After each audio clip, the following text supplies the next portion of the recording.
RBIs in the Northwoods League. Very, very good all-around player. Probably does both at Stevens Institute if I was a gambling man, but he's going to be replaced here. And I guess that's the problem with being efficient here in the All-Star game. You get 2 quick outs, and then you get the hook.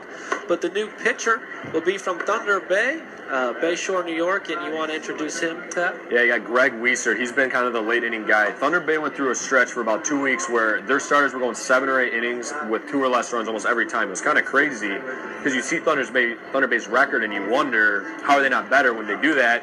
But Weissert was a big catalyst in that. He was at the end of the bullpen, and he's kind of just been their late-inning guy. He has had a few starts of late. I think he actually might have had one of his first starts in a while just recently. So I would say he's better at the end of the bullpen, and but he'll be fine in this relief position. Yeah, it looked like he went to the bullpen starting July 5th, and then he's picked up a couple of saves since then. Made a start against Waterloo on July 16th, went 5 innings, allowed no earned runs on 4 hits as Waterloo got the 3-2 victory in that one. But yeah, 2-3, 1.37 ERA, goes to Fordham University. Seems like he's got some pretty good stuff, and the first batter he will see for the South Division All-Stars will be one of the toughest outs you're going to face in the Northwoods League. That's going to be Mason McCoy. The kid is incredible. I actually was able to talk to him in the dugout right before. I did a little story on him earlier in the season on temp players because he came into the league as a temp player, and he's just been spectacular. And I didn't know he knew about his possible hit streak record he might make.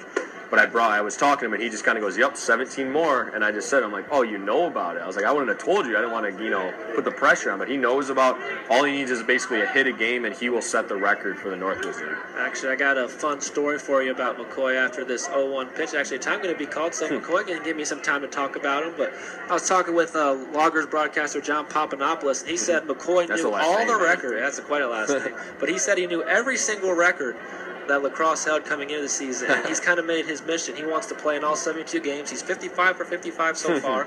He knew the hits record for lacrosse. He's already broken it, and now he's just kind of setting it as well. But he's one of those guys. He's a big numbers player, and it's not like an arrogance or wanting to be a star thing. It's just he's kind of his drive and his motive to want to be the best, and he knows what his goals are, and he strives out to reach them. And so far, there probably hasn't been many goals he hasn't reached. Weissert got him there. We don't see that very often, him going down on strikes. He said he went on 2 days in a row where he didn't get a hit. This was in the last week. It's because he broke his bat right before. When I was talking to him, he said that got in his head a little bit. Then he got back in a rhythm, and he had back-to-back games with, I think, multi-hits coming into the break. So. It was against the Rafters, I remember. But there you go. Yeah, baseball players being superstitious. It wasn't the Rafters pitching well. It was the bat, bro. It was definitely the new bat. Yeah, had to be it.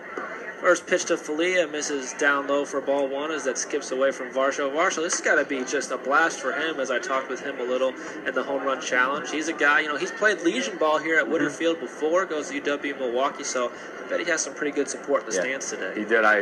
You were kind of working during the home run derby where I got to watch it, and you could see his family behind. They're sitting in those kind of private tables, and they were cheering him on loud and proud. And his dad played in the majors. His uncle is his own coach, and he was the winningest coach in the Northwoods League coming into this season.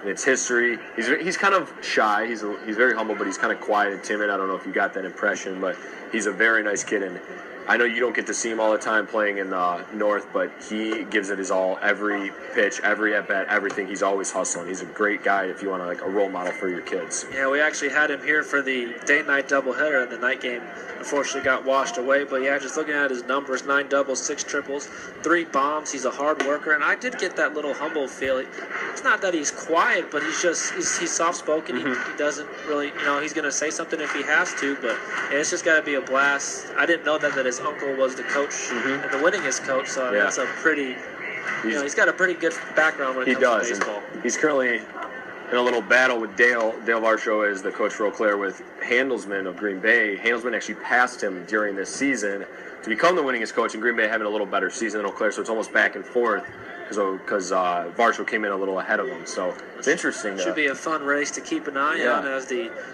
Northwoods League season progresses on. Time called by Falia. Falia, no stranger to accomplishments, national champion at UCLA a couple years back. Second year in the Northwoods League, played with the Woodchucks a few summers ago. So he obviously enjoys his time here in Wisconsin, having a whale of a season for the Kingfish, one of 7 Kingfish here in the All-Star game. But he's going to go down on that payoff pitch. Good breaking ball by Weissert, and first 2 batters he sees go down on strikes, and he retires the South Division All-Stars here in the 5th.